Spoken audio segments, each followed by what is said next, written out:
I'm not sure if anybody heard me the first time. I think I had my mic turned off. But good morning, everybody. I just wanted to say hello, and we'll do this poll question until about 9:03. Here with me is Paul, and we'll be going over our top 10 queries. We'll give another minute here. And can everybody hear me okay?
All right, everybody, how you doing today? Hopefully so good.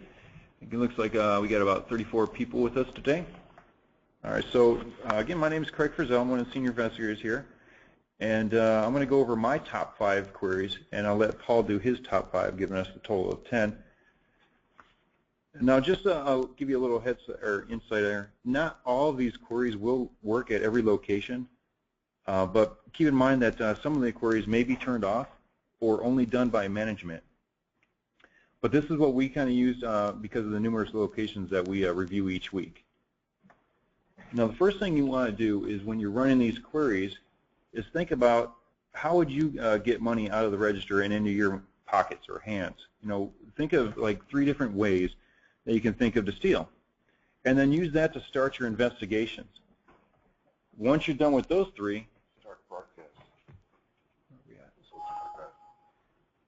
Give me 1 second. Up top, to your right. The broadcast is now starting. All attendees are in listen-only mode. Okay. Good morning, everybody. I'm going to restart this whole thing because apparently I didn't have a button picked. Of course. All right, so my name is Craig Frizzell, here with Paul, and we are going to be going over our top 10 queries. I'll do my 5, and then Paul will do his 5. What we do here is when we run these queries, we're looking at a multitude of locations that we review each week. So taking the fact that some of these queries may not work at your location because they either might be turned off or only done by management. But the thing is when you first start looking for something, you want to think of at least 3 ways of how you could steal. How would you do it in order to get the money out of the register and into your pocket or to hook up your friends, family members, whatever. Once you've done that, then you want to follow up with some of the presets that we've made for your location. So starting with number 1, this is what I've got, is no sales. This is a simple way just to open up the register and either take money out or just open the register, period. Let me show you here. What we have it on the summary view, you can see down here, you're going to see, let me bring it down here. You got no sale right here. We can look at either yesterday's data or the whole week's worth of data.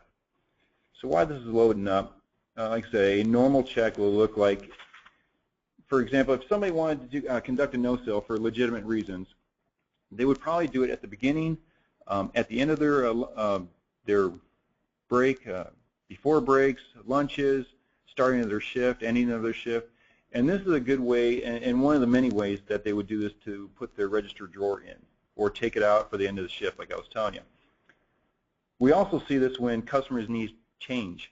There's a lot of revenue centers out there that's specifically what they do is give change to the customers, like something that's near like a game room or something like that. Now, a typical check that would have a no sale on it with a credit card would be if your register doesn't have that little that hole in the drawer that you can slip the credit card slip into, then they'll do a no sale after a credit card transaction in order to put that credit card slip into. So those are examples of normal checks. Let's see if we can find a normal check here, give you an idea. So once this is loading up, here we go. So these are the multitude of no sales that you have, and that's how it's going to come across. Looking at the check summary, go down here to the bottom. There's a credit card transaction paid with a Visa, $6.59, $7.10. You got a cash drawer open, no sale. Because the time is so far in view, it could be something like cash, like maybe change or something like that. But this is one of the things that we look at is when you have multiple no sales. They're not back to back, but they're multiple no sales. So this looks like maybe a location that gives out change to a customer. Out of here, something that's not normal, like I was just showing you, multiple no sales after a check. A no sale done or right after a cash transaction. A void tender followed by a no sale. A void tender is basically saying that we're going to go ahead and cancel how they're paying for it, either credit or cash. Or a void followed by a no sale, which my partner will talk about. What I'm going to do now, I'm going to go ahead and show you a case that I made based on no sales alone. So bear with me while I get this information set up here. And here we go. 49. And right now I'm in the query builder, as you can see that. Just setting up my time parameter. I'm going to go look down here for event type identifier under no sale. Hit query. If I'm going too fast, just go ahead and please raise your hand, let us know. Get that fixed right away. Or I can just slow down, it's real simple. Move this down here. Now I know who I'm looking for, but you guys remember probably this from previous trainings. This is our grid page. I'm going to go ahead and aggregate it. And I'm going to go by revenue center. And I'm looking for specifically log ride treats. And because we have all these people, aggregate it one more time for employee. Now I've already gone through Justina's transactions, but the person that I showed up was this gentleman right here. And you see we have 139 records, or 5 pages worth of no sales. Now this was done within a time frame of a month almost, which was ridiculous. When I first saw him, I was like, all right, why is this guy doing a bunch of no sale at log ride treats, which we found out was like a little kiosk type thing. Once the report was written, came back saying that it was they set it up a little bit differently, where there's 2 registers now, and the person on the second register was going to be giving more change to the customer. But this is something that we would look for. Give you an example here. Cash transaction. Right after that cancer, I mean, look, 30 seconds after, you got a no sale right away. 2 minutes later, you got another no sale. A minute later, another no sale. And there's a pickup loan, which also opens up the drawer. So this gentleman had enough of these transactions that it warranted a report written. Let me get out of that. Does anybody have any questions about no sales, or even how to look them up?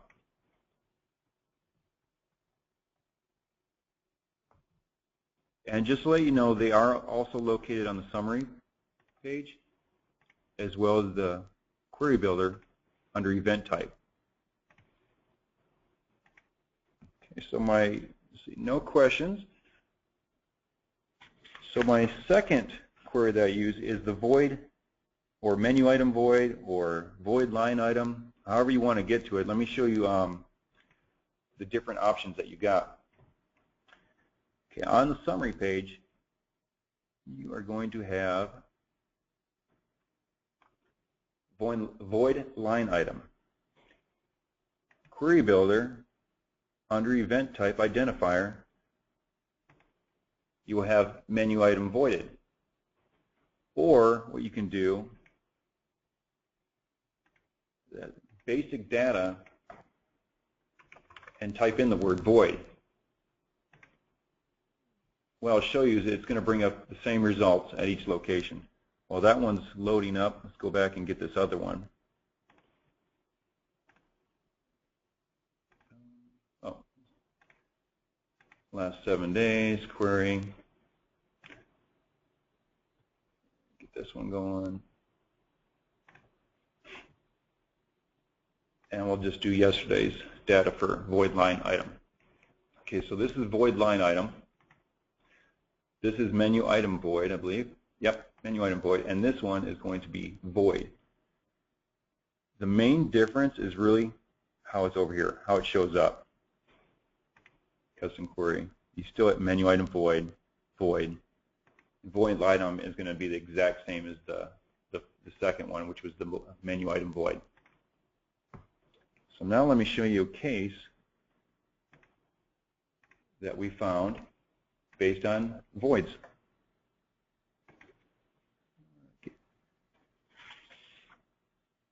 Let's see, a normal check, you've got customer didn't want the item anymore, so a void would show up. It's basically a way to take off the last item.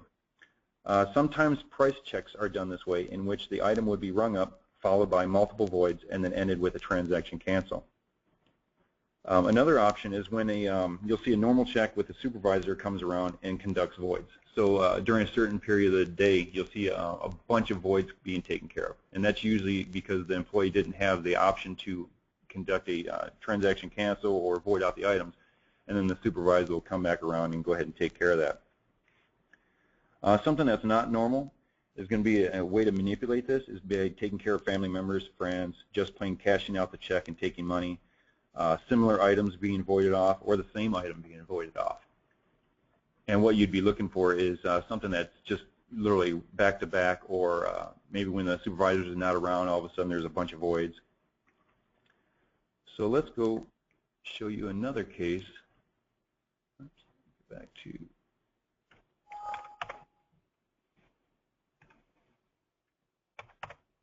okay, there's that.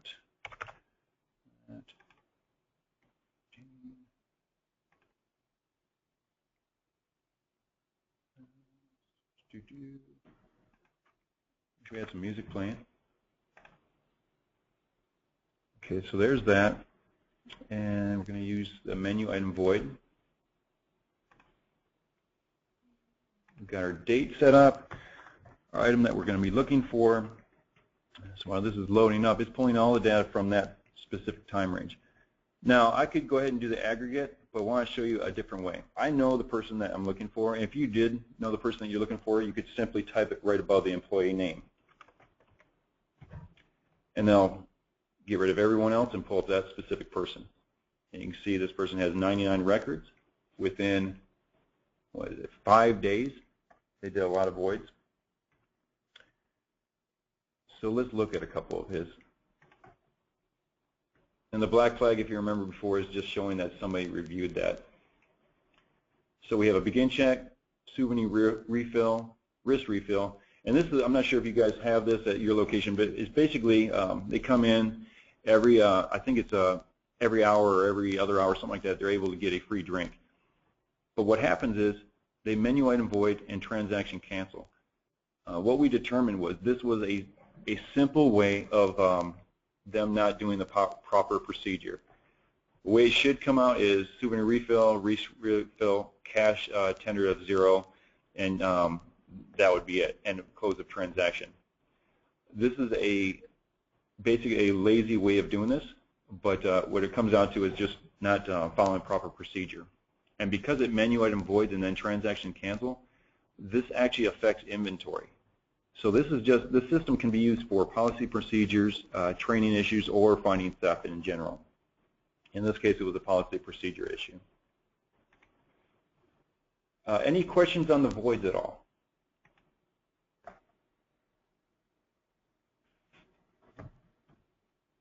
Awesome. Number 3 is transaction cancel. I kind of briefly talked about that with the voids, but a transaction cancel is just that. It cancels the transaction. A normal check would be when a customer changes their mind completely, decides to leave or go elsewhere, and then you see a transaction cancel happen. We've seen this a couple times where you walk up to a restaurant and you're like, you know what? Yeah, I want to start this. I want to get this, and then the kids say, I don't want hot dogs. I want pizza. Okay, well they don't sell pizza, so you're like, you know what? Cancel that. We'll go somewhere else. So that's your typical one. See, also for price checks, you'll see a bunch of items rung up, and they're usually different items, followed by a void, and then a transaction cancel after that. A sit-down restaurant, you'll see this a lot when the server is going back to either add an item to your check, and they have multiple checks on that same register. So they're pulling up a check, and they're like, oh, that's not it. Let's go ahead and cancel that out. And that will show as a pickup check followed by a transaction cancel. But with transaction cancel, time is always a factor. So what we're going to do now is see what you want to look for on not normal, I guess, transaction cancels. There's something like a transaction canceled followed by a no sale, unassigned drawer, a pickup loan, or any way that your location specific, they can open up that register. Sometimes signing out, signing in will also open it up. And then you want to look at also completely different items on the next check, like seconds after the transaction was done. So if they rung up maybe, I don't know, a ball, another toy, and something, all of a sudden they can transaction cancel it, and you've got completely different items right after that. It's not saying that they're stealing it, but it is suspicious. And if you have enough of those, go for it. Look into more. Let's see. And then also with transaction cancels, you want to look at the time, like I was saying, but like minutes later, all of a sudden the transaction cancels. So you're looking at something where transaction is wide open, and it's left open for 2 or 3 minutes, and all of a sudden, then now you have a transaction cancel. That's something to look at. All right, so let's look up show you different ways we can look at this. You see this transaction cancel, no sale, unassigned drawer, or just plain transaction cancel. Let's look for yesterday's data. And the various ways you can look this up is either by the summary view or the query builder, and I'll show you how you can do the query builder as well. And this is how it's going to come across. Pull one that actually has a check associated to it. Chocolate chip heart, menu item void, chocolate chip heart, menu item void, transaction cancel, sign out, sign in. Now remember, if it was a price check, it would be completely different items. In this case, same item, seconds later, but then literally seconds later, it's transaction cancel. What I was talking about before, see what the next items are. Now you got slice of pie, strawberry fruit, chocolate chip butter. I mean, these are completely different items, but also look at the time between the last transaction, 1944, it's right here, and the new transaction is 1959. This could be something where, if it's legitimate, it could be like they just changed their mind.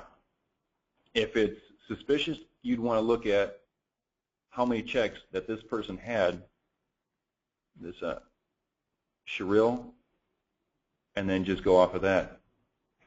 Let me show you the other way to look up transaction cancel by using the query builder.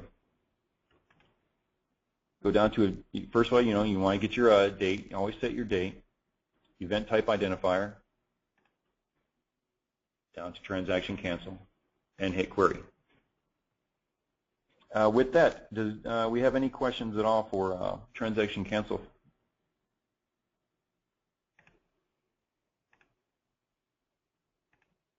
Okay, let's pull up a case of mine. Let's see. 7, let's see, 23.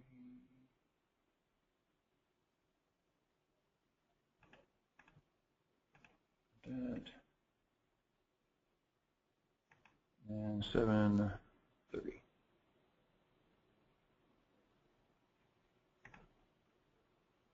Sorry, we got our time frame. Now we need to just set what we're looking for, which is transaction cancel. Hit query. Once this information pulls up, now in this case, well, last time we searched for the person. Search by the revenue center. If we know what revenue center we're looking for, we could just type it in or part of it. Oh, there we go. And we still have all these people, so at that point we could aggregate it, look for employee, and we are looking for the most, let's see, right here, Martin. Click on them, and everything that was flagged is going to tell you who looked at it, for how long. Now, as well as we can also see what happened here. So once it pulls up the data, there you go. I got a foot-long hot dog. Almost a minute later, transaction cancel. I mean, if they have to wait a minute before they change their mind, it could be possible. You never know. You got multiple kids running around. You got 3 regular sodas here. Only a few seconds later, transaction cancel. That looks a little bit more legit. Show you one more. Pepperoni pizza. Seconds later, the transaction cancel, and maybe they got a calzone or something. Okay, so that's how you would look for a transaction cancel, various forms of it. Fourth one I've got is not going to be necessarily on your summary view unless you build it, but it'll mostly be in the query builder. What you would look for is basic data, and this is going to be manager comp, slot comp, pit comps, coupons, anything that's going to come across as some kind of a freebie. What I've seen in the past is, for one, you have to make sure it's spelled exactly like it shows up on the receipt. You might have to spell out manager. You might have to spell out, maybe put an S on the end of comps, something like that. But see which works for your location. Make sure you have your date set up. Hit query. And then with the information that's going to pull up, it's going to give you the last 7 days that any kind of manager comp. And see how also it's got this percentage sign. You might have to put in a percentage sign, or you might not to, or you might have to put a 1. Let's go back 14 days. So what I'm looking for now is, even though the last 7 days it's only pull up 1. Okay, here we go. 14 days gives us a little bit more. Go back 30. So this is another way you can search for the information. You've got your basic data that you typed in, and then you just click. Once you get your information, just click and go back further and further and further. See if there's any kind of pattern. And for right now, I got the same person doing 4 transactions opposed to the other ones. Someone's only got 2. But this is the various forms it comes across. Comp money. So this is a strict dollar amount. This is a percentage amount. An example of that. So you got your manager comp at dollars, manager comp percentage. So something like this, we would be interested in the fact that they've got 3 discounts on this one check. Even though they voided one of them out, this percent or this dollar sign, you've got manager comp percent, and then this was voided out, but then you got a VIP discount. So how many more discounts are they going to get? So that's something we want to look into. Okay. Anybody have any questions about manager comp, coupons?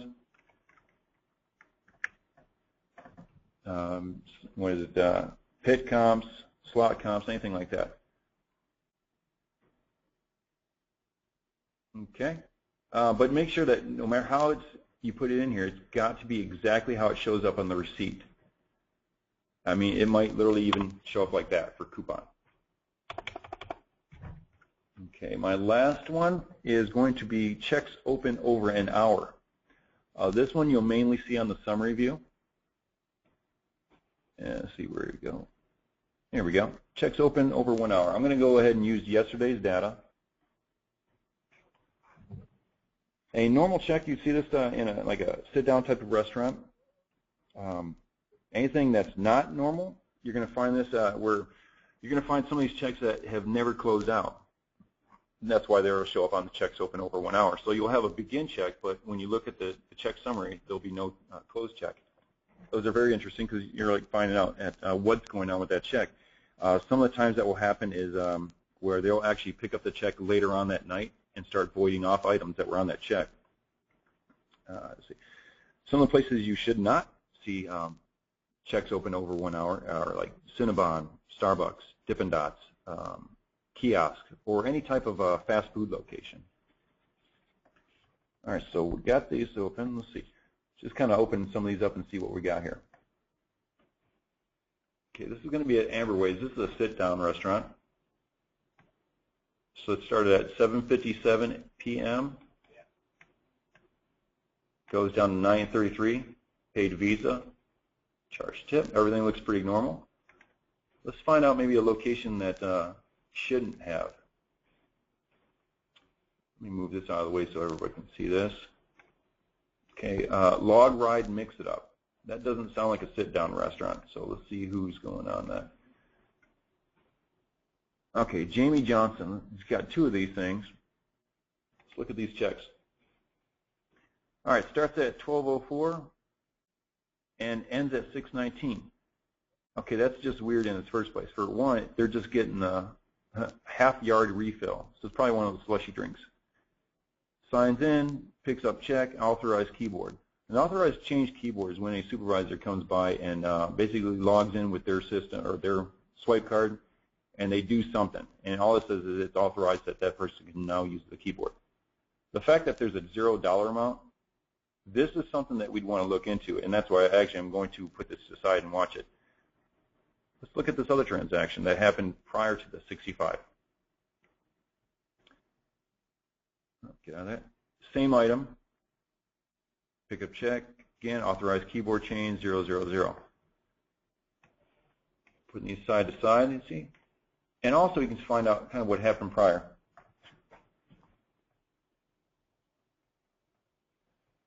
Let me answer that question here in a second. I just want to give you an idea of what this looked like on the receipt.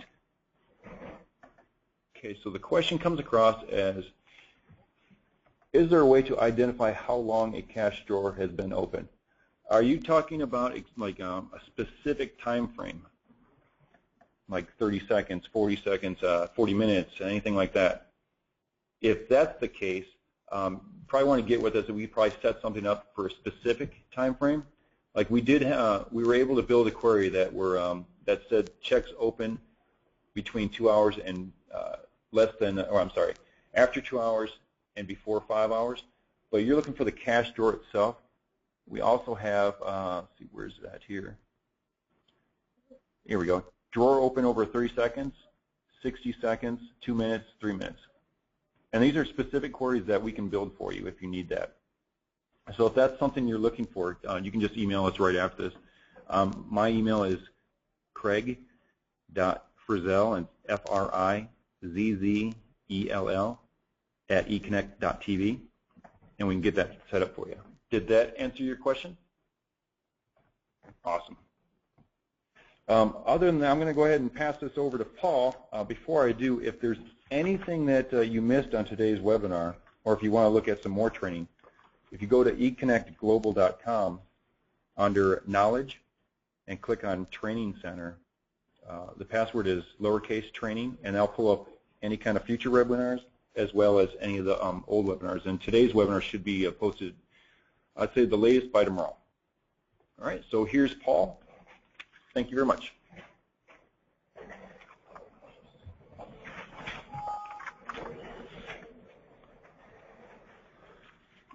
Good morning. My name is Paul Bitters. I'm one of the senior investigators here at eConnect. Craig has went over 5 of some of the really good queries that we go through on a daily basis here. I'd like to add to what he said today. The first one I'd like to talk about is void and no-sell. It's an advanced query designed to recognize checks that both have a void and a no-sell on the same check. Now, we've already discussed from Craig how voids are suspicious activity and how no-sells are suspicious activity.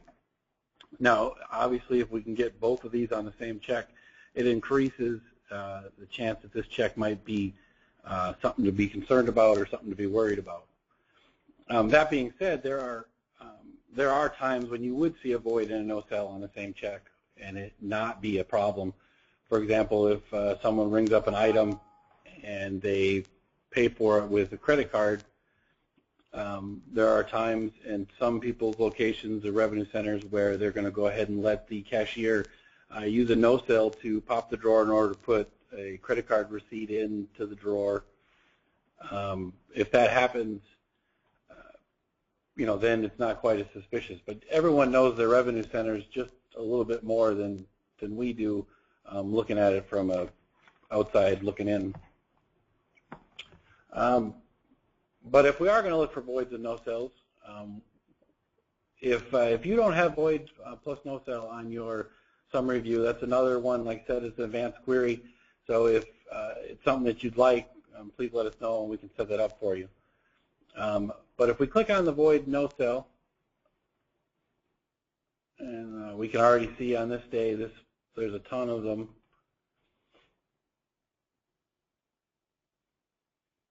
And then we have a ton of records here, so we're going to go ahead and aggregate it down and pick an employee. On this one, this David Rodriguez pops out immediately. If we're looking at an entire, in this case, amusement park, and this guy's got the most for this day at this park by a huge margin, we're going to go ahead and take a look at a guy like that. If we click on a check summary, we can see in his case, we have everything on the check getting voided, followed by a no-sale. And that looks strange to us. So if we look to another one and we see a similar pattern, he does a pepperoni pizza, discount, voids the discount, voids the pepperoni pizza, cash with receipt is 0, and a no-sale. When we see things like this, we have to start questioning whether or not this employee is taking advantage of a system, or maybe he's taking advantage of cash-paying customers.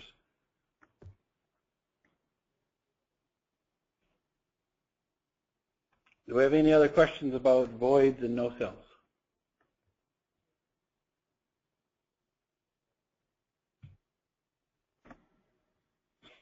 The next query I'd like to talk about is negative transactions.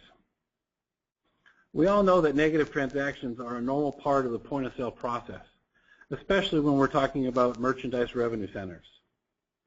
However, anytime a transaction goes into the negative, it's worth examination. This query can bring to light those employees who are abusing the functions that are built into our day-to-day operations. Now, there's an obvious correlation between voids and negative transactions. One of the ways that we can separate the two is by looking for maybe a negative transaction that is higher than your normal void amount or your normal average transaction. So if at your revenue center that your average transaction is about $10, if we look for negative transactions that are higher than that, we'll kind of be able to zero in on something that might be a little bit more suspicious.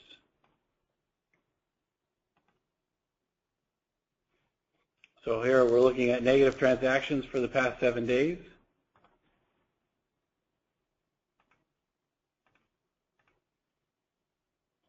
We can go ahead and aggregate that to see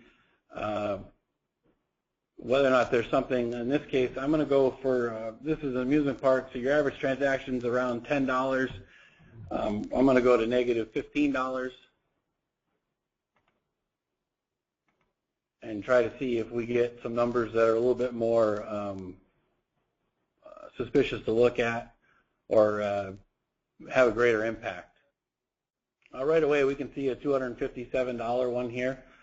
If we click on that, check summary, this one's a void of bulk candy for $238. That's a lot of bulk candy. So we can kind of look at that and probably assume that someone did a form of fat finger, and that maybe a supervisor was called in to authorize a transaction void to fix it.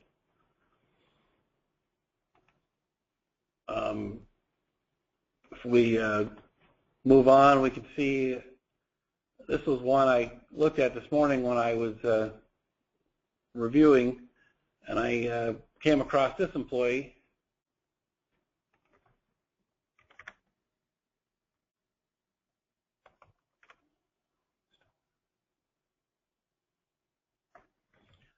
At the stroller shop, and we noticed the stroller shop is in this location is a place where they rent out strollers for a $5 deposit. I came across this employee who has $55 in basically refunds to when they bring the stroller back, they can get $5 back. This is telling me, this could be telling me that this employee is getting 11 strollers back at once. So to me, that's something that we can, like I always like to say, ask the question. You know, is $55 a normal thing that happens at a stroller shop? And then we look to see if there's more patterns. Does it happen more than once? So here at 5:21 p.m. and 5:42 p.m., it happened back to back. So that's 22 strollers in a 20-minute period by 2 people. Definitely something that we can ask the question and go look into a little bit further. Do we have any other questions about negative transactions?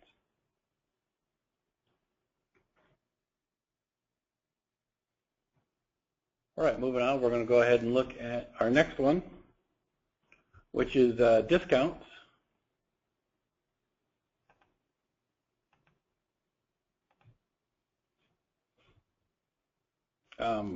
Discounts are another function that is used to bring guests and customers to our revenue center. It can also be used to help resolve a customer complaint. Discounts can also be abused by employees for profit and to increase tips.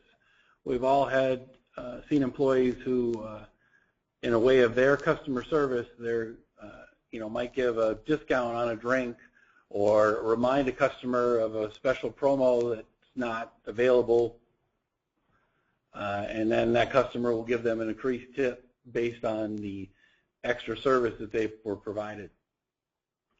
Sometimes, depending on your revenue center, that's okay, and other times it would be something that you want to know about, that you want to look into.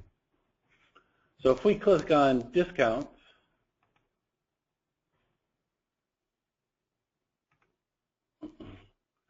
we can aggregate the discount by the discounts themselves.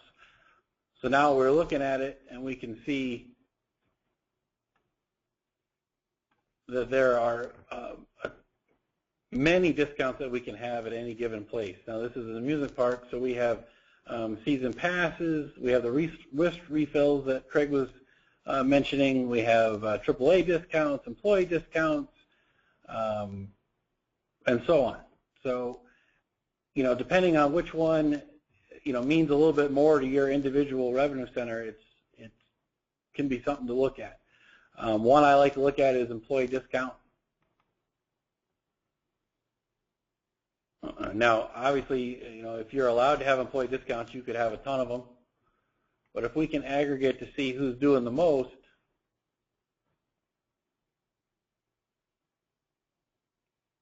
we can get an idea of if someone might be abusing it.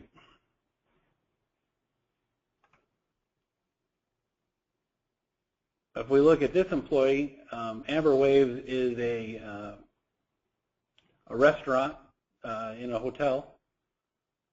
If we click on the check,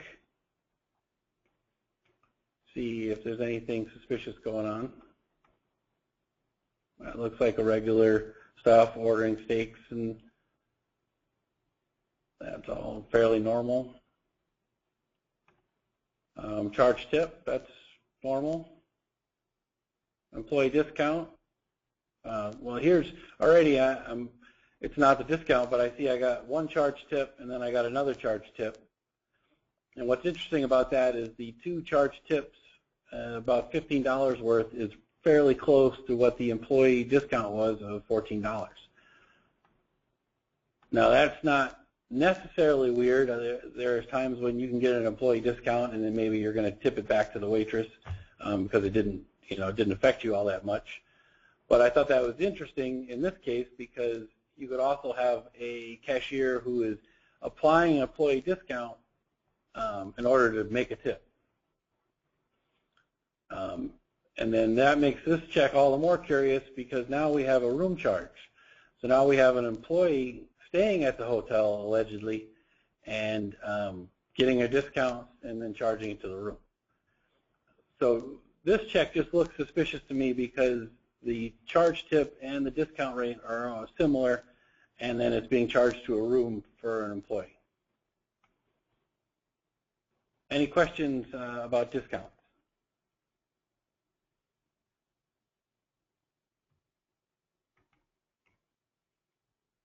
All right, the next one we're going to look at is reopen and picking up checks. The pickup check is a very common in the food and beverage revenue centers. Bartenders and waitresses often pick up checks to add to a running or live check. Supervisors also use this function to edit checks or add discounts.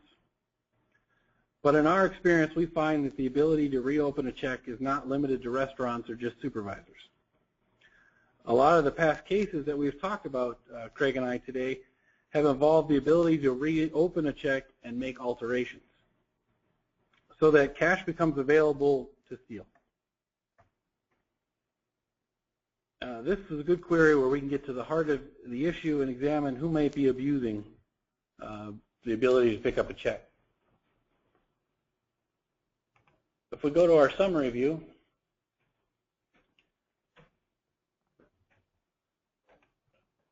and we click on pickup check, clear some of this other way, and we can look at our past 7 days.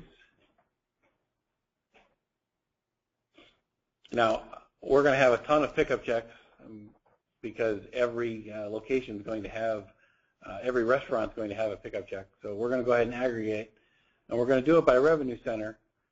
And the reason I'm going to do this is I can pass up the revenue centers that are definite restaurants that I know in this case they're going to have a ton of them. And then I can try to find a revenue center that is not normal for a pickup check. For example, if we have a fast food restaurant, you might order at a drive-through window.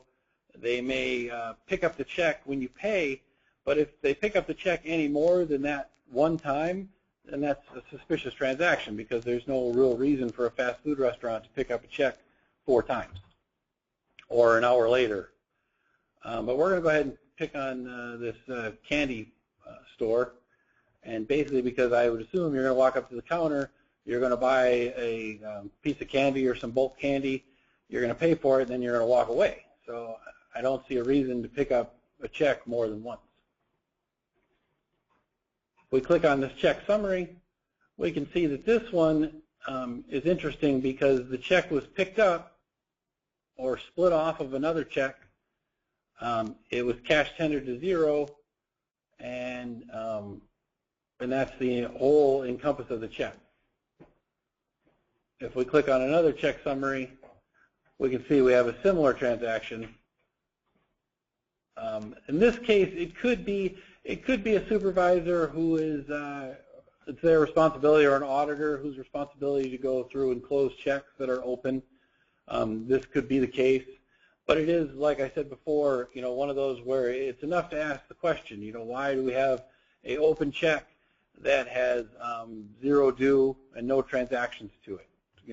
This could be an opening for someone to pretend like they're ringing up a transaction and keeping the cash. Do we have any questions on pickup checks?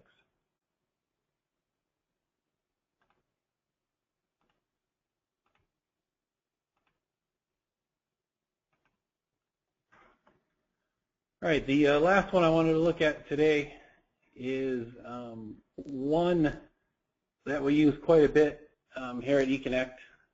It's total due that's less than $1.08. And the purpose of this query is it's designed to identify employees who are using their knowledge of revenue centers in order to steal from the company.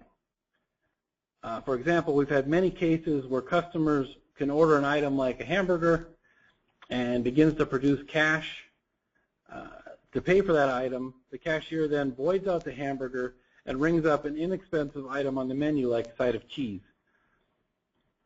by ringing up the side of cheese, the drawer will open, and then the cashier can make up the difference, doing change accurately to the guest, actually even give the guest the hamburger, and then keep the difference between what was the side of cheese cost and the hamburger cost for themselves. This costs inventory for the revenue center and profit because the cashier gets to go away with money. So the easiest way to look at this is we're going to go to total due minus $1.08 for the past 7 days. We can aggregate that. We can go, I like to do it by amount. For example, at the amusement park, this amount, the biggest amount here is 96 cents. 96 cents here is a soda that's been discounted with a season pass. So that one is not too bad because we know that a season pass is going to have to be there in order for them to apply that discount. But we can look at other amounts. A good amount I like to look at, for example, would be 32 cents. 32 cents is kind of an odd number. So we can look, we can see that several revenue centers are doing it. We can then go ahead and do employee. We can see this guy has the most, so we can click on him. And we can see if this 32 cents is something relevant. And this one looks to be okay. There is a pickup loan right after, but that's 30 minutes later, so not too bad. One of the important things to keep in mind is usually, if we do an associated check, if the previous items that were rung up were, maybe one item or a like item. For example, if at your revenue center you only sell a couple things, at the amusement parks we have places that only sell churros. Well, if your churro is always the same price, and maybe you can get extra cinnamon, or you can get a filled churro or something like that, where your cashier gets to know the amounts. They know how much the item costs. They know how much it is with tax. They even know how much, if a family of 4 walks up, they could probably quote you the price. When an employee gets to know their prices like that, they have the ability to do a transaction cancel, pop the drawer open with a no sale, or with a side of cheese, and then they can make up the cash difference because they're used to doing the math. Do we have any questions about a $1.08 query?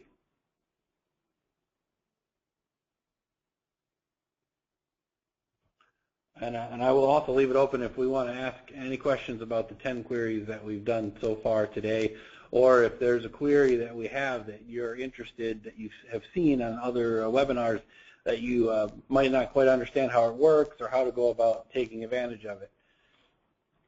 You can always let me know or email Craig or I or eConnect in general, and we can either explain it to you or we can help you work through it.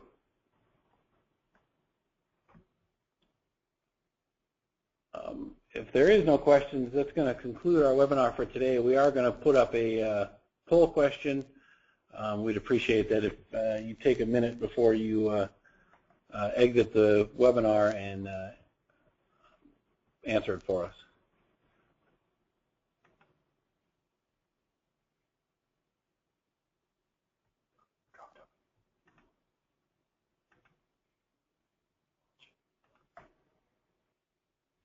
Again, thank you very much for participating today.